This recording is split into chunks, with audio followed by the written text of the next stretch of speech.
Muy buenas tardes, colegas y amigos. Nuevamente el licenciado Jacel Alameda en un nuevo video. En este video vamos a tratar una breve pero precisa y concisa introducción para el estudio y aprendizaje, obviamente, del sistema penal acusatorio. A lo largo de todo este tiempo que tengo de experiencia, desde que conocí el sistema penal acusatorio hasta que lo llevé a la práctica y finalmente hasta que pude entenderlo, comprenderlo y dominarlo, me enfrenté a una serie de problemas en cuanto a la cuestión del aprendizaje, y uno de ellos principalmente deviene de que los instructores, capacitadores, incluso maestros que tienen como intención transmitirnos su conocimiento sobre el sistema penal acusatorio, pues evidentemente carecen de práctica y por lo tanto carecen de la experiencia necesaria. En este sentido, no es lo mismo que pretendan enseñarnos un sistema que es un 80, me atrevería a decir 90% práctico, a través de la lectura del Código Nacional de Procedimientos Penales, que evidentemente es el que le da estructura y forma y sobre todo fundamentación al sistema. Sin embargo, también deviene la parte práctica, porque vamos a recordar que este sistema, pues, obviamente, al ser un procedimiento, es eminentemente práctico, que tiene algunas cuestiones teóricas que le dan fundamento. Eso es ineludible. Sin embargo, la parte que va a hacer que finalmente se transmita el conocimiento del sistema penal acusatorio es la parte práctica y la parte de experiencia en su operación. Ahora bien, vamos a tratar de hacer en estas lecciones cuestiones prácticas. ¿Por qué? Las cuestiones de fundamento, las cuestiones legales están en el Código Nacional de Procedimientos Penales. En cualquier momento podemos abrir el código, podemos buscar el tema que necesitamos para una audiencia, para fundamentar algún argumento, y ahí lo vamos a tener. Resultaría ocioso de mi parte que reprodujera en este video diapositivas desglosando todo el Código Nacional de Procedimientos Penales, o reprodujera yo el Código Nacional de Procedimientos Penales en la pantalla y empezáramos a leer artículo 1, artículo 2. Eso es algo que nosotros podemos hacer, e inclusive que tendríamos que hacer si tenemos la intención de llevar a cabo, llevar a la práctica el sistema penal acusatorio. ¿Qué es lo que vamos a tratar específicamente en estos videos, en estas lecciones cortas? Vamos a tratar temas prácticos, obviamente ligados a la parte estructural normativa del sistema penal acusatorio. ¿Van de la mano? Sí. Desgraciadamente la parte jurídica, la parte legal, la podemos encontrar incluso en internet, comprando algún código afuera de algún reclusorio, de alguna agencia del Ministerio Público, pero la parte práctica no. Esa práctica hay que escudriñarla perfectamente para que podamos entender el sentido de la norma que yace dentro de la redacción del Código Nacional de Procedimientos Penales. Muy bien, vamos a empezar con esta breve lección. Vamos a imaginar que el sistema penal acusatorio, vamos a imaginar tres pilares del sistema penal acusatorio. Estos tres pilares van a ser el fundamento de todo el sistema. Ahora, vamos a imaginar que por encima de estos tres pilares se encuentran recubiertos. ¿Sale? Estos tres pilares van a ser toda la base del sistema penal acusatorio y se va a encontrar recubiertas. Este recubrimiento es toda la normativa de carácter nacional e inclusive de carácter internacional. El primer pilar que tenemos lo vamos a llamar etapa inicial. Al segundo lo vamos a llamar etapa intermedia y al tercero lo vamos a llamar etapa final. Algunos dirán, es que la tercera etapa se llama juicio oral. Para efectos académicos lo vamos a entender así. ¿Por qué? Porque todo procedimiento tiene un inicio y tiene un final. Entonces, la etapa inicial, la etapa intermedia y la etapa final. La etapa inicial la vamos a reconocer también como etapa de investigación y lo vamos a anclar bajo el análisis lógico de que este procedimiento en su etapa inicial inicia precisamente con una investigación. Ahora nos vamos a la siguiente etapa, que es la etapa intermedia. Es la etapa de depuración probatoria o de preparación de juicio oral. ¿Sale? ¿Por qué es intermedia? Vamos a hacerlo muy sencillo y de manera lógica, porque se encuentra entre la etapa inicial y la etapa final. Entonces, la etapa intermedia es aquella en la cual se van a depurar los datos de prueba para la preparación del juicio oral. Y finalmente nuestro tercer pilar va a ser la etapa final o de juicio oral. ¿Sale? Estos van a ser nuestros tres pilares, los fundamentales y sobre los cuales vamos a comenzar todo el aprendizaje y el análisis del sistema penal acusatorio. A estos tres pilares, junto con el conjunto de normas de carácter nacional e internacional que van a cubrir estos tres pilares, lo vamos a conocer como el procedimiento ordinario, es decir, de manera ordinaria, de manera normal, este es el sentido del procedimiento, es lo que se busca. Se busca iniciar una investigación, depurar las pruebas y preparar el juicio para finalmente llegar al juicio, obtener una sentencia para llegar a la verdad del hecho que se denuncia, del hecho que compete a todo este procedimiento. Este va a ser el procedimiento ordinario. Lo vamos a estudiar de manera específica en los siguientes videos, pero en este momento nada más va a ser una pequeña introducción para empezar a ver de qué va, de qué se trata, cómo es este nuevo sistema penal acusatorio. Ni tan nuevo porque ya tenemos 6-7 años de su implementación obligatoria aquí en la Ciudad de México, pero vamos a abordarlo de esta manera. Voy a hacer un paréntesis en esta parte del video. Evidentemente, en el transcurso de todo este procedimiento pueden pasar muchas cuestiones, pero las vamos a ir viendo conforme vayamos avanzando en el estudio de este procedimiento ordinario. Entonces vamos a entenderlo así. Procedimiento ordinario, ¿por qué?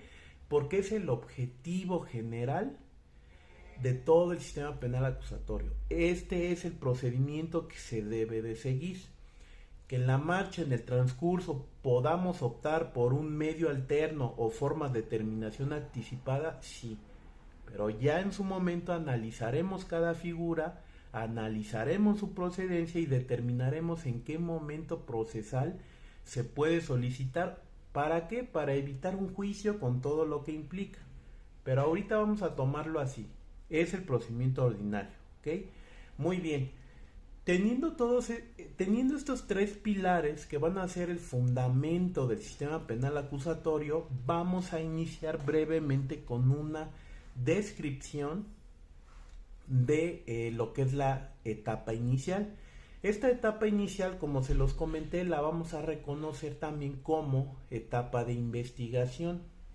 Esta etapa de investigación, etapa inicial, se va a dividir en dos partes: una investigación inicial y la investigación complementaria. Entonces, vámonos nuevamente a esta primera etapa. Etapa inicial la reconocemos como etapa de investigación. Se va a subdividir en dos partes: etapa inicial, investigación inicial e investigación complementaria. Y ahorita vamos a decir el porqué del nombre de cada una de estas investigaciones. Cuando el Ministerio Público recibe una noticia criminal, que no es otra cosa que em, recibe una denuncia o una querella, recibe un llamado, en el sentido de que le están informando que se ha cometido un hecho que aparentemente pudiera ser un delito. ¿Qué es lo que tiene que hacer el Ministerio Público? Vamos a entender ahorita todo este procedimiento bajo la lógica de un procedimiento con detenido. ¿Por qué? Porque podemos ver aquí las etapas más rápidas, más consecuentes, para poderlas entender de primera mano. Esto es única y exclusivamente un acercamiento al aprendizaje del sistema penal acusatorio.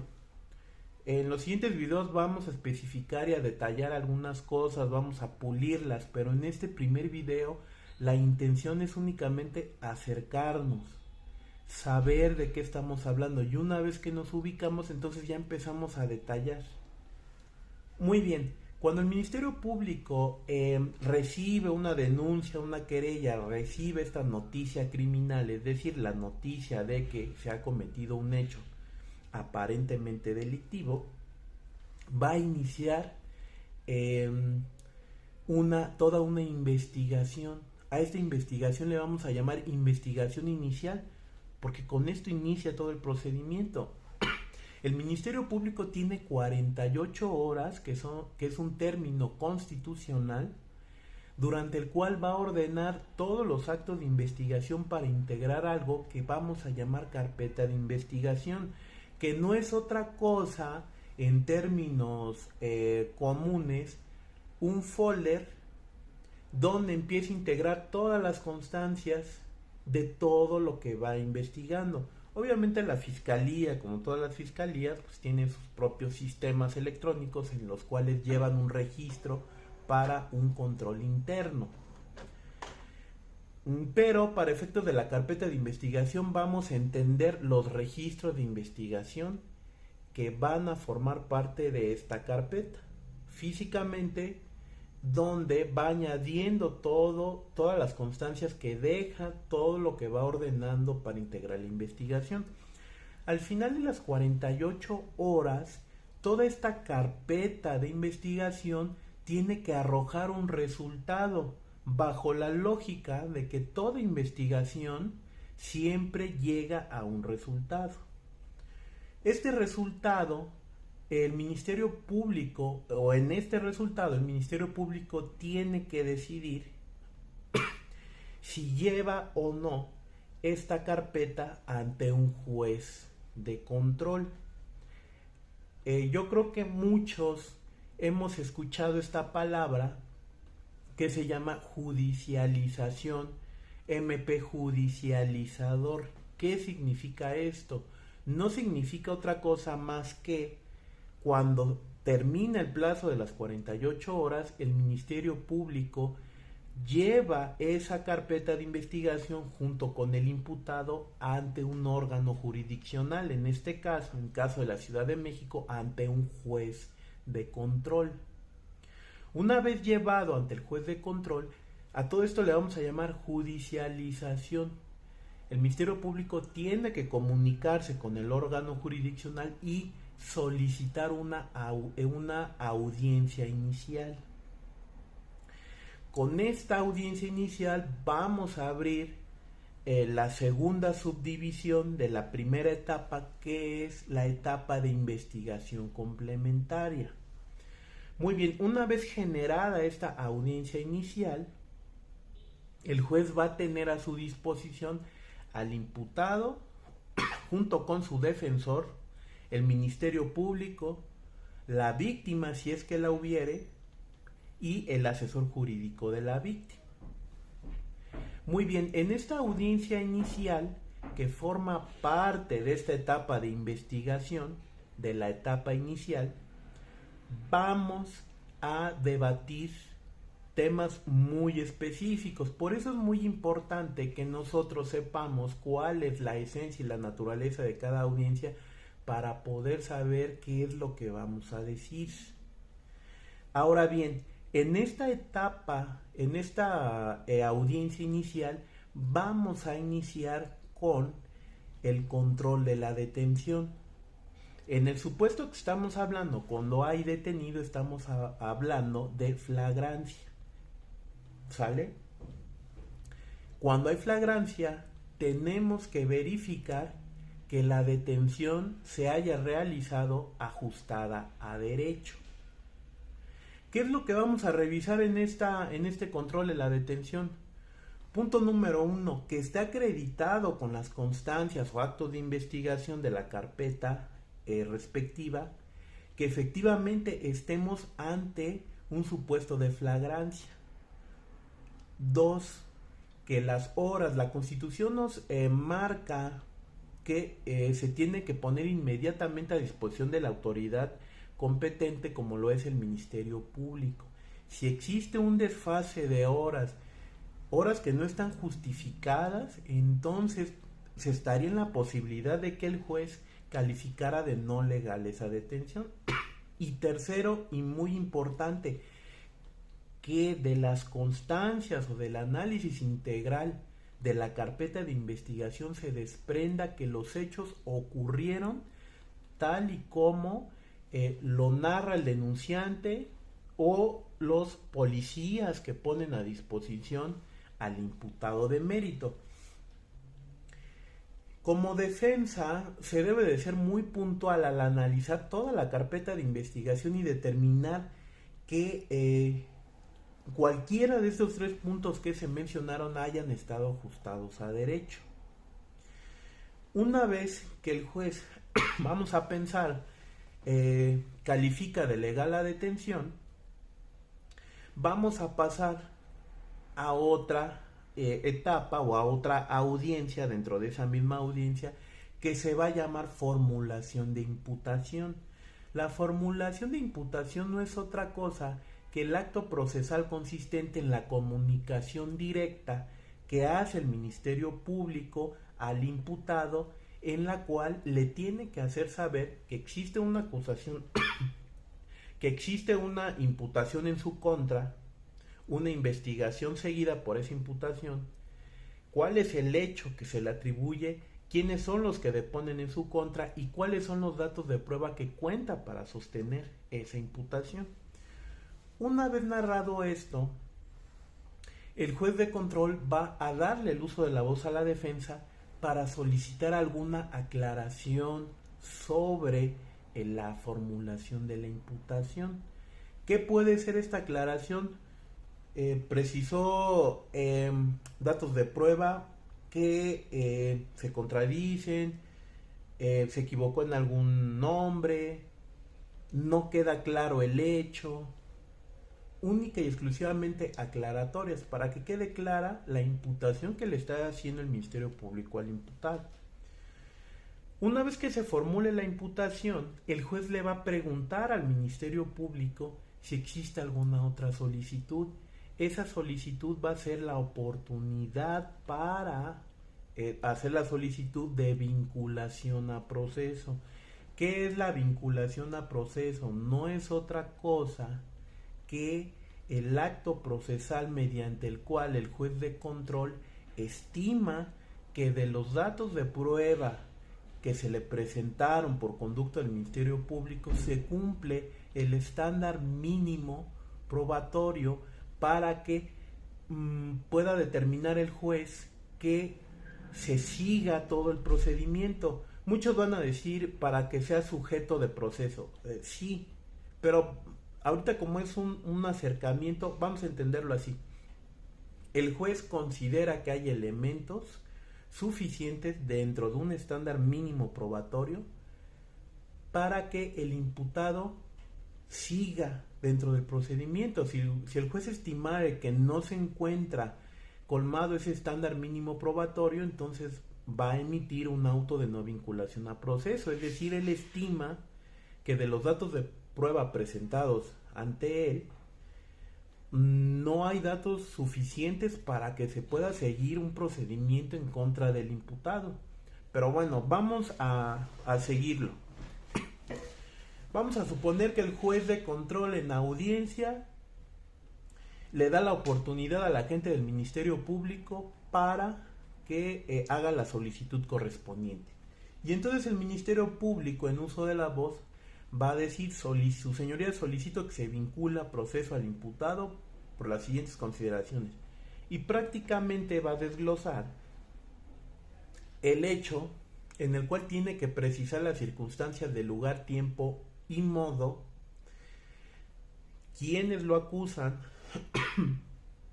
tiene que presentar y decir y relatar al juez cuáles son los datos de prueba en que se sostiene, y al final solicitar la vinculación a proceso en virtud de todo lo que se le narró al juez.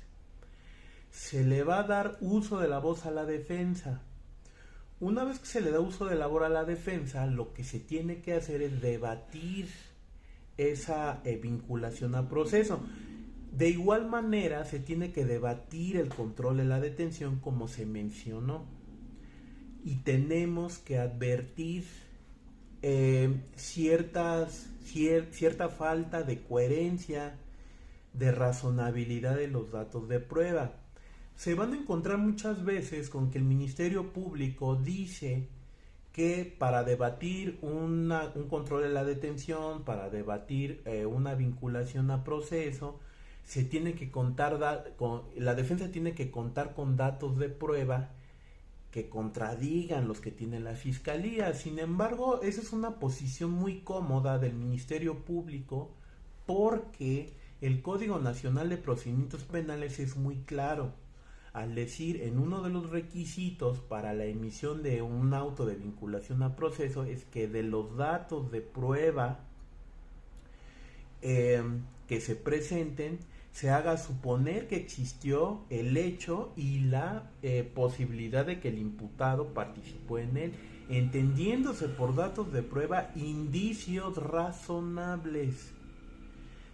Entonces, el Ministerio Público lo que quiere es que no se le debata sobre la razonabilidad de los datos de prueba, porque evidentemente ahí es donde es la pata de la que cojea la Fiscalía, en el entendido de que no existe como tal, o pudiera no existir en algún momento dado, una razonabilidad de estos datos de prueba, por fallas al momento de la integración, porque se está tratando de encuadrar un hecho, una conducta dentro del hecho, para que produzca los efectos. Por las razones que queramos, no nos vamos a meter ahorita en ese tipo de dilemas. Tenemos que apelar a la razonabilidad de los datos de prueba. Uno de esos datos de prueba es la entrevista de los policías primeros respondientes y de la víctima. Tenemos que analizar y argumentar nuestra refutación a la solicitud de vinculación a proceso, en el sentido de que carece a veces de cierta coherencia, de cierta razonabilidad, la narración que hacen los policías, la narración que hace la víctima, con los elementos objetivos, con los peritajes que se tienen. Pero todo esto es un análisis que podría ser parte de un video diverso sobre cómo estructurar una defensa para la vinculación a proceso. Una vez que se da todo este debate, réplica y contrarréplica, el juez va a cerrar el debate y va a valorar lo que dijo el Ministerio Público, lo que dijo la defensa, inclusive lo que dijo el asesor jurídico, porque también se le da el uso de la voz al asesor, y finalmente va a decidir si vincula o no a proceso. Vamos a seguir. Vamos a suponer que lo vincula a proceso. Una vez que se da esta vinculación a proceso, el juez va a hacerle de conocimiento al imputado que lo va a vincular a proceso. Existen 3 momentos procesales en los cuales el juez va a poder vincularlo a proceso. En ese momento, es decir, en el momento mismo de la audiencia, en 3 días o en 6 días. A esto le llamamos también plazos constitucionales, la duplicidad o ampliación de los plazos constitucionales, y normalmente los usamos cuando tenemos de cierta manera alguna certeza sobre la existencia de videos, de otros testigos que pudiéramos aportar para debatir la vinculación. Vamos a suponer que no existen. Se decidió entonces que se vinculara a proceso en ese mismo momento.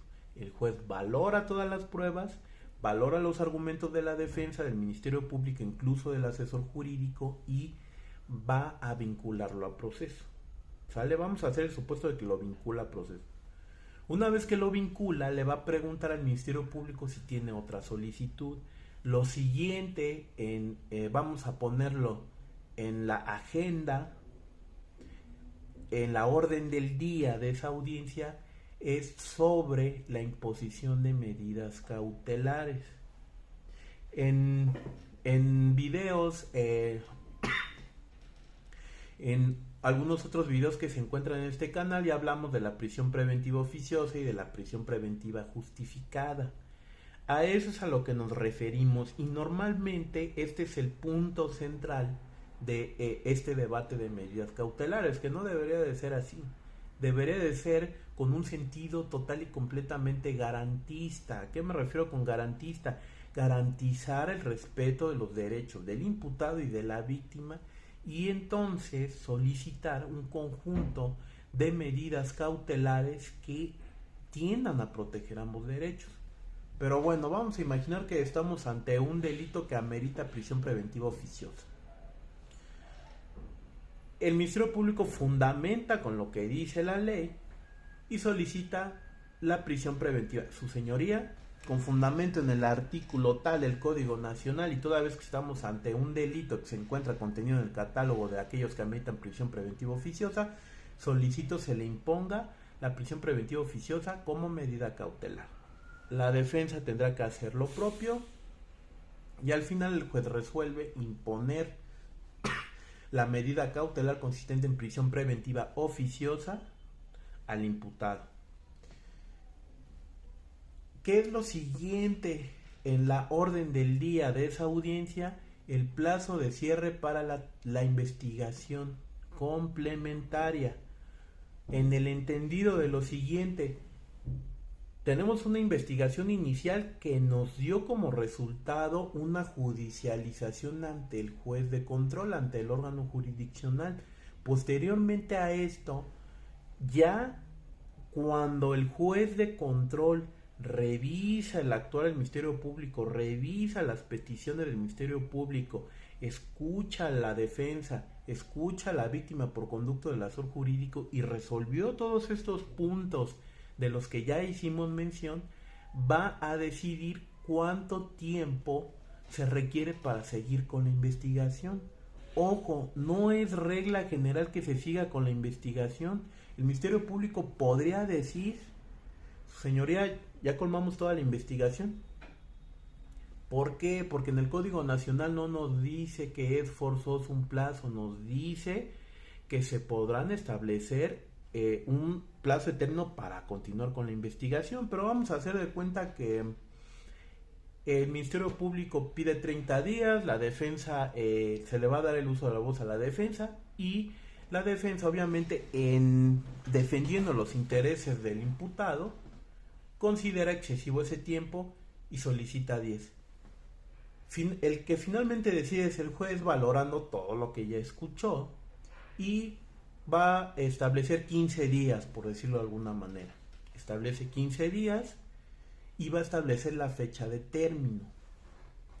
Se termina la audiencia y a partir de ese día comienza a correr el plazo de término para la investigación complementaria, para que se siga esta investigación que al final va a complementar a la investigación inicial.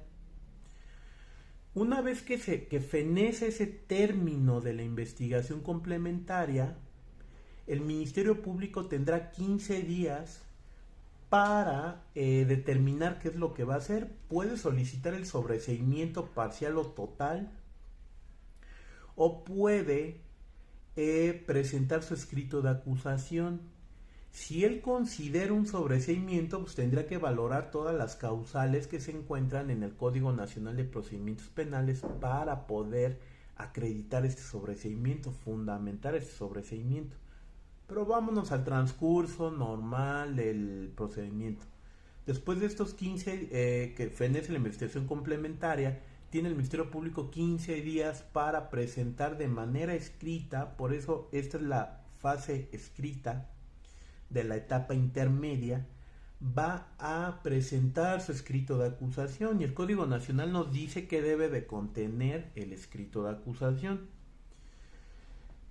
Cuando se presenta el escrito de acusación por parte del Ministerio Público, se está entendiendo que de la investigación complementaria que complementó la investigación inicial, se sostiene todavía en la posición de que existen elementos suficientes para acreditar la existencia del hecho y que el imputado probablemente participó en él, y entonces de manera formal lo acusa.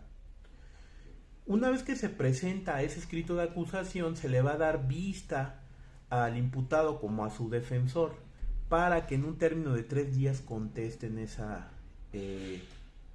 escrito de acusación.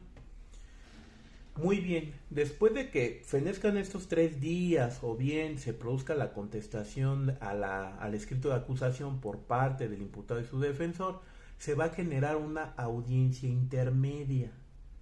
En esta audiencia intermedia, lo que van a hacer, se van a depurar los datos de prueba y existen reglas muy específicas sobre la exclusión de medios de prueba en esta audiencia intermedia.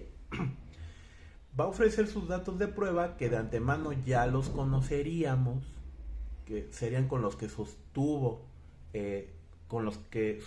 su vinculación a proceso, que es un estándar mínimo, y con aquellos que se recabaron en la investigación complementaria. Se le van a ofrecer al juez. Hay técnicas muy específicas para la conducción de estas audiencias dependiendo de qué parte procesal seamos. Se le van a ofrecer por parte del Ministerio Público. Tendrá que contestar en réplica la defensa si solicita que se excluya alguna prueba o se opone a la admisión, ofrecimiento y admisión de alguna prueba, y tendrá que justificar por qué. Después es turno de la defensa. La defensa tendrá que ofrecer y solicitar la admisión de los medios de prueba con los que cuente el imputado en su defensa constituida para poder contrarrestar con los que sostiene la acusación el Ministerio Público.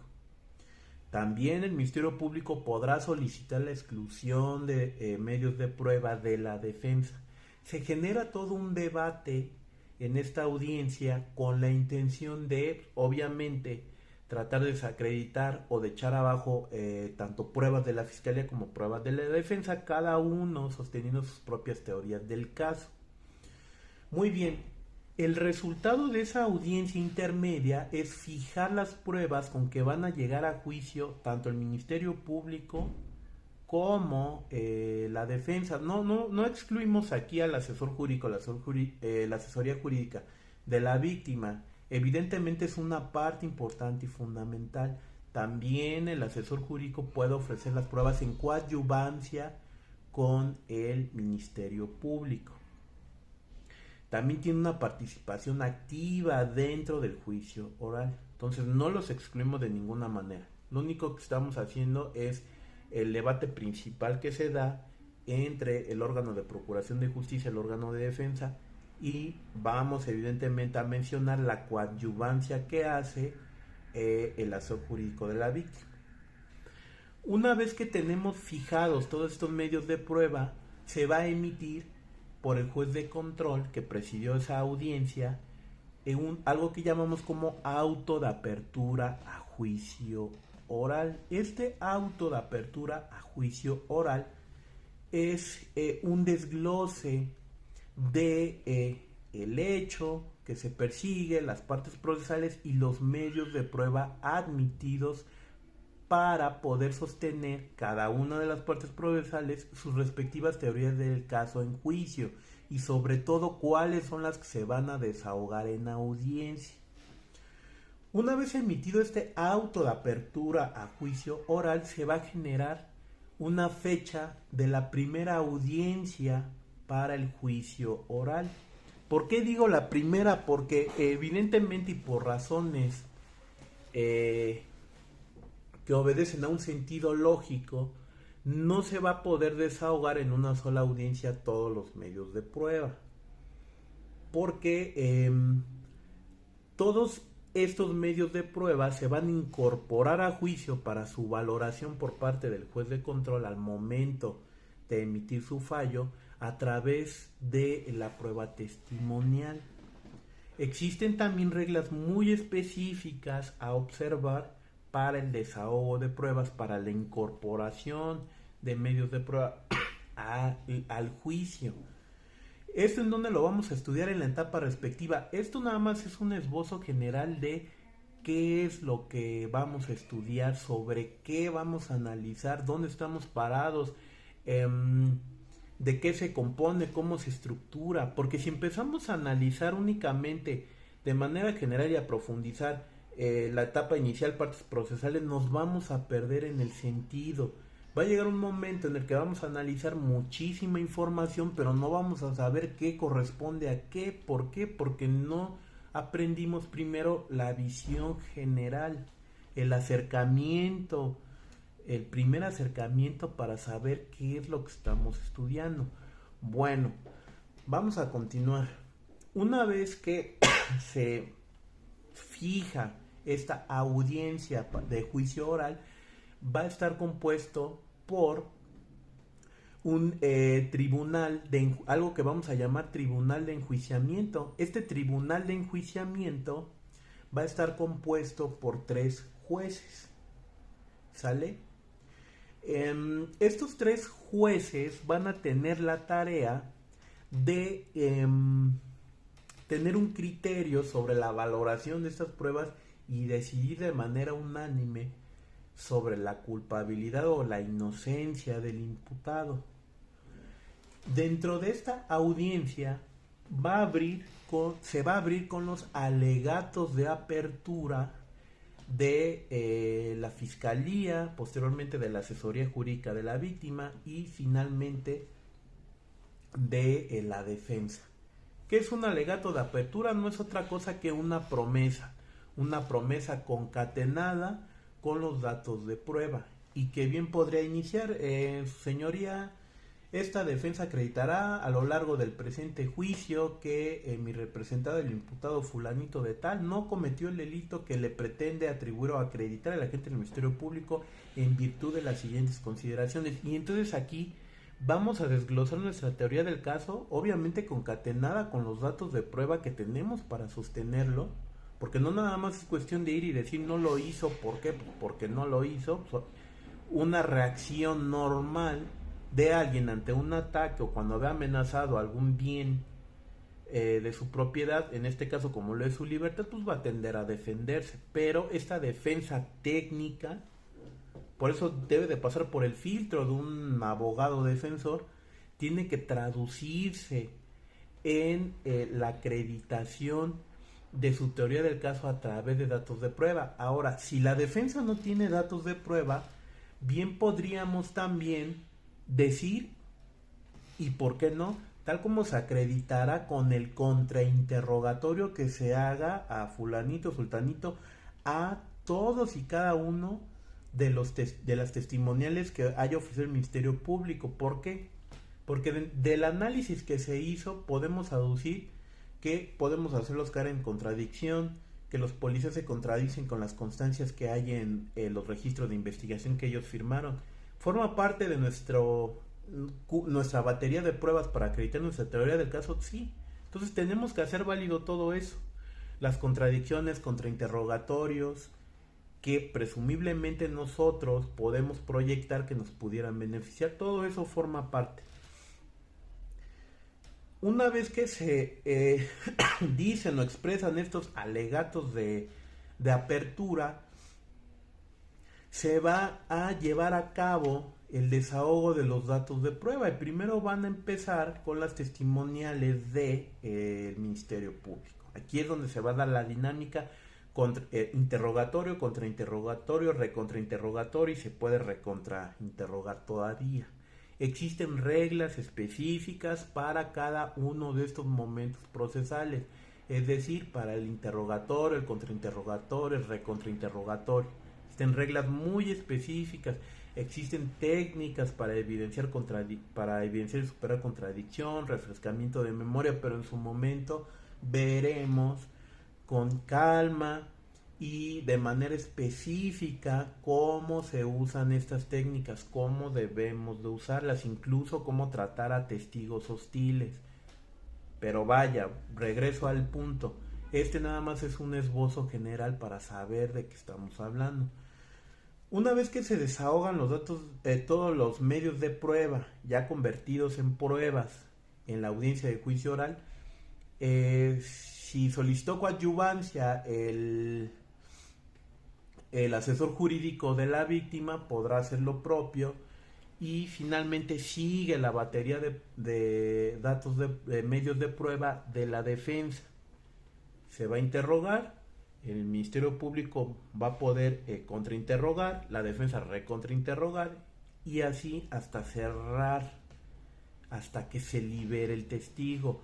Una vez que se terminó esta dinámica, y en caso de ya no contar con más preguntas que nos pudieran favorecer tanto como Ministerio Público como defensa, el juez va a preguntar: libera al testigo. Liberar al testigo es decir, ya no lo vamos a ocupar, fue todo lo que le teníamos que preguntar, ya no lo podemos presentar, ahí se terminó la dinámica con ese testigo. Libera al testigo, el testigo sale de la sala de audiencia y ahí se terminó única y exclusivamente por ese testigo. Ahora bien, también existen reglas muy específicas para incorporar objetos materiales a juicio. Se tiene que hacer a través de la prueba testimonial. Ojo, voy a hacer aquí un paréntesis. No podemos usar nada que se encuentre en la carpeta de investigación. Con la reforma de 2008, antes el Ministerio Público tenía fe pública. ¿Qué quiere decir esto? Que lo que él decía era la verdad. ¿Por qué? Porque tenía fe pública y prácticamente ya era el resultado final del juicio. Ahora ya no, son meros registros de investigación y cómo se deben de dar a conocer ante el tribunal de enjuiciamiento de manera oral a través de interrogatorio directo. Un objeto, vamos a imaginar un cuchillo, un arma de fuego, cómo se tiene que incorporar a través del perito correspondiente, y ese lo tiene que incorporar el Ministerio Público. Existen técnicas muy específicas para incorporar esos objetos a juicio por parte del Ministerio Público, obviamente. Muy bien, una vez que se termina todo este andamiaje probatorio, todo este debate, el juez va a tomar un receso o bien va a diferir la audiencia y señalar nueva fecha de audiencia para la emisión del fallo. El fallo no es otra cosa que fallo de condena o fallo absolutorio. Después de esto se va a fijar nueva fecha para la lectura y explicación de sentencia, y ahí es donde el juez va a hacer una concatenación del hecho, de las pruebas y de su valoración bajo las máximas de la experiencia y de la lógica, respetando en todo momento los derechos humanos, el núcleo duro de formalidades esenciales del procedimiento y del debido proceso. Una vez que tenga el fallo, vamos a suponer que es un fallo de condena, entonces hay después de la lectura y explicación de sentencia van a empezar a correr los plazos y términos para presentar los respectivos medios de impugnación, que ese ya es otro parte de otro video, de otro análisis.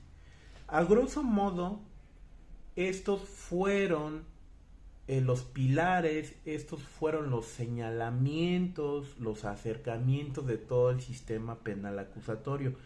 Este es el procedimiento ordinario y el fin último del sistema penal acusatorio.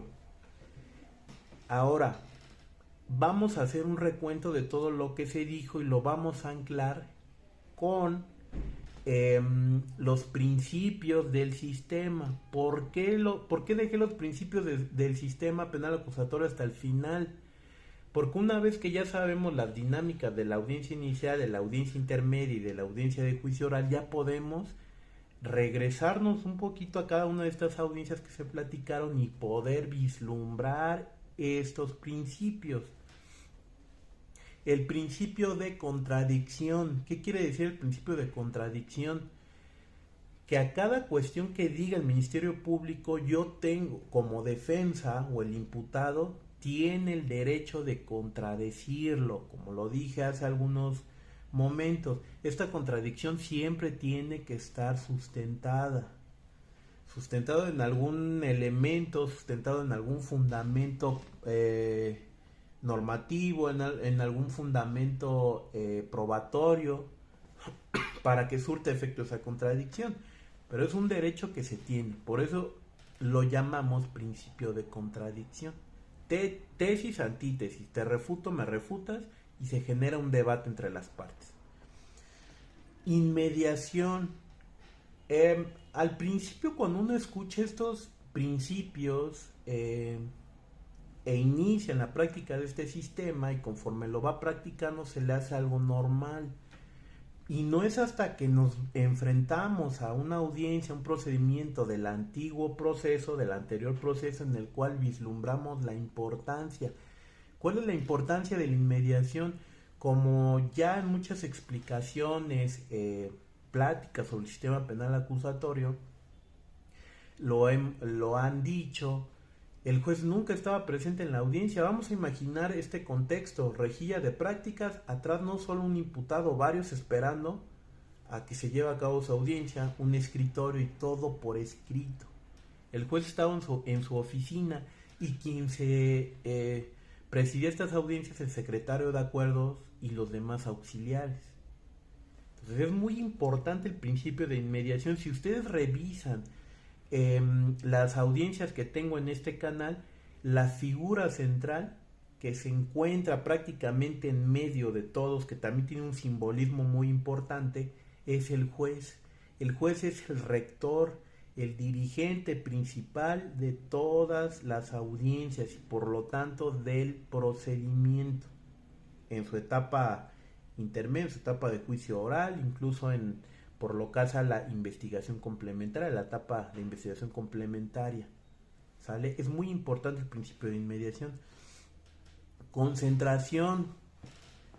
Este principio de primera mano es un poquito difuso de entender. Pero ¿a qué vamos con el principio de concentración? Quiere decir que en una audiencia se van a concentrar la mayoría de los actos procesales a debatir y se van a resolver, se tienen que resolver en una audiencia. ¿Qué pasaba en el sistema anterior? En el sistema anterior se fijaba fecha de audiencia para desahogo de pruebas. Llegaba todas las partes, llegaban los testigos, y es que no se presentó el abogado victimal, no se presentó el psicólogo en caso de víctima para su asistencia durante la audiencia. Difiérela 15 días, 20 días, y si faltaba alguna parte se difería y se difería y se difería. No se trataba ni se solucionaba algo en concreto. Por eso es muy importante el principio de concentración. Ahora vámonos a un ejemplo del nuevo sistema penal acusatorio.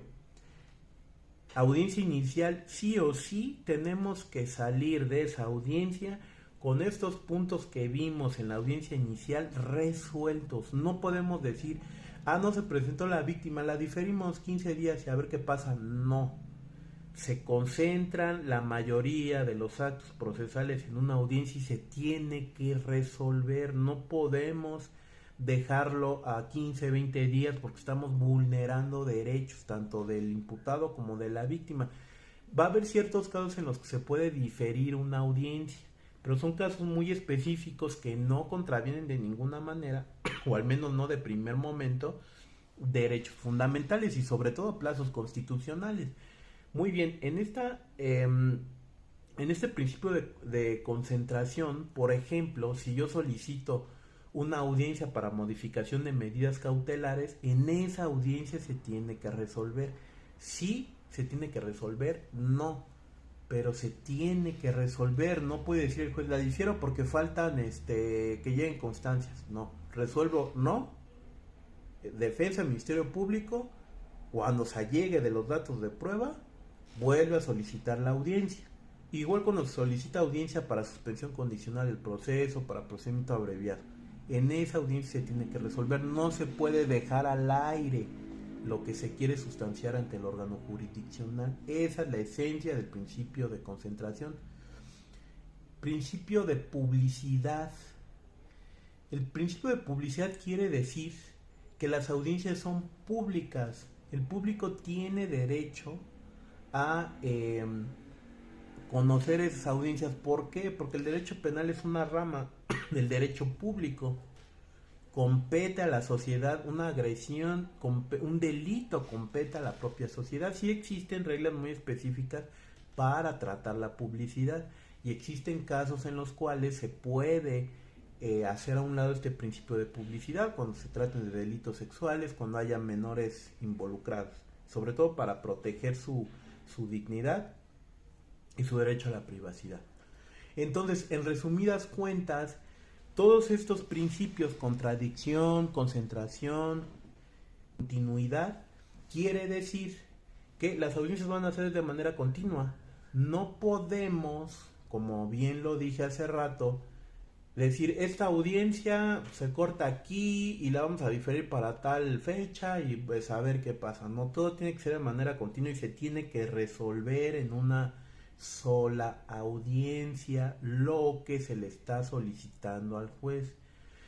Entonces, si hacemos un análisis, y los invito a ver las audiencias que tengo en el canal, junto con todo el esbozo que se hizo del sistema penal acusatorio, en sus tres pilares fundamentales, en el procedimiento ordinario, vamos a ver materializados estos principios. Todos y cada uno de estos principios. Ahora bien, existen circunstancias muy especiales de cada etapa, de la etapa inicial, la etapa intermedia y la etapa final, o lo que es la etapa de investigación, la etapa de depuración de pruebas o de preparación de juicio y la etapa como tal de juicio. Sí existen peculiaridades, existen reglas muy importantes, pero al menos hasta este momento, y la intención es que después de ver este video, ustedes ya tengan la claridad sobre nuestro objeto de estudio, que es el sistema penal acusatorio. Este es el sistema, el procedimiento ordinario, la intención, todas las reglas que conlleva para llegar a un juicio. Este sistema en teoría tendría que ser de corte garantista y se encuentra permeado también por principio de presunción de inocencia, principio de última ratio y una serie de principios que en el transcurso de los siguientes videos vamos a empezar a señalar. Ahora bien, recuerdan que al principio les dije que existían tres pilares y que vamos a existir o va a existir un recubrimiento sobre estos pilares. Pues bueno, son los principios que ya acabamos de ver y los demás principios que nos faltan por ver. Entonces, hasta aquí vamos a llevarnos este esbozo general del sistema penal acusatorio. Vamos a analizar el Código Nacional sobre este repaso que se hizo. Vamos a adentrarnos un poquito más ya de manera autodidacta al Código Nacional. Vamos a revisarlo, cómo se encuentra constituido por dos partes, disposiciones generales. Vamos a revisarlo y en el próximo video vamos a iniciar con la etapa inicial o la de investigación.